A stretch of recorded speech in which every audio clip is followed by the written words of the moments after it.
I love my friends.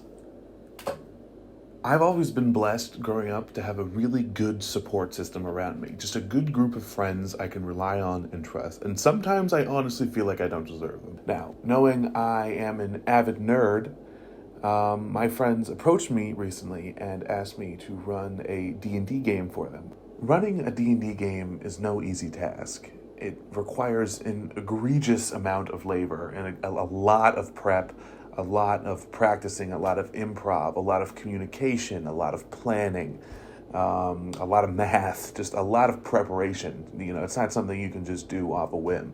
If you're running a D&D game, I mean, it's involved. Now, I know me, and I love big projects. I love getting into things that I love. I love getting into things that I'm passionate about. I love being creative. I love watching my friends be creative. But I know me.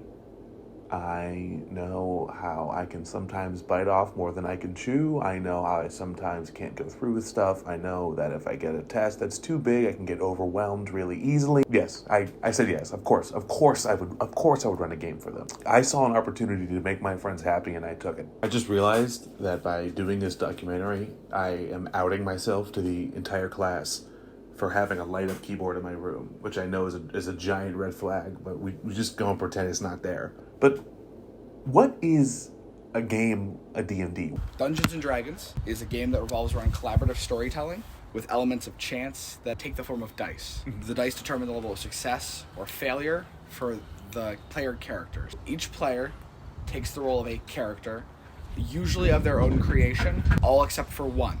One player takes the role of the DM or the dungeon master, and they control the world around the players.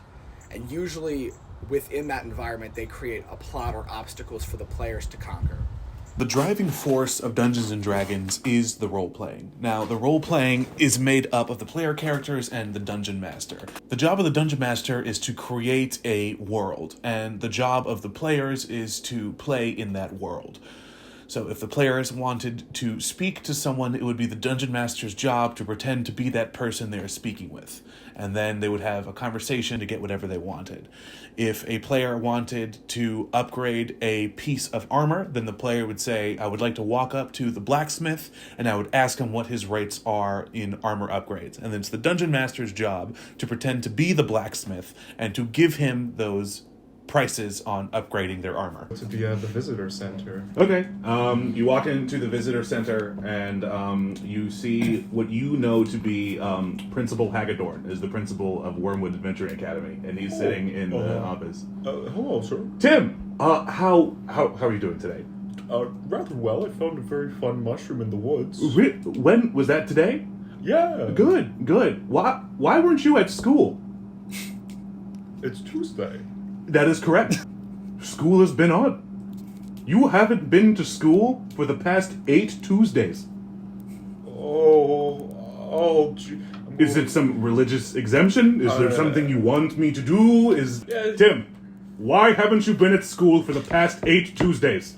Some people, they told me that the Tuesdays were a day off. The other students told you there was no school on Tuesdays. Yeah. And you believed them. Well, yeah. So you haven't been to school for the past 8 Tuesdays because of this. Yes, sir. This is true. And you were picking mushrooms. Okay. I have met with all my players. I have figured out a setting for the campaign. It's going to take place in an adventuring magnet school in 1969 Wisconsin.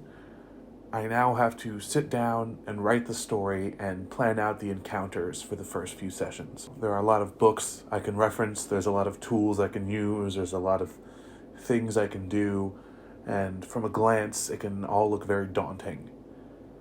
But I just need to sit down and focus and get to working. My whole life I've struggled with ADHD and anxiety, and that makes it hard for me to do anything, pretty much. Like anything that requires any sort of responsibility or that requires any sort of accountability, it makes it really hard for me to do.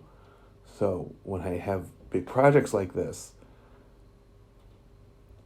sometimes I just can't get myself to do it. Okay. It is currently 5 a.m. the night before the first session. As with everything I do, anything major, I have to do it last minute. I physically can't do anything unless it's last minute and there's a gun to my head to do it. And I feel like that's what's happening right now. I think I've done everything I need to do. I planned all the combat encounters. I got all the enemies ready. I wrote some characters that I think I like, that I think are funny. I think I can really get some of my friends laughing. I think I planned a fun time for them.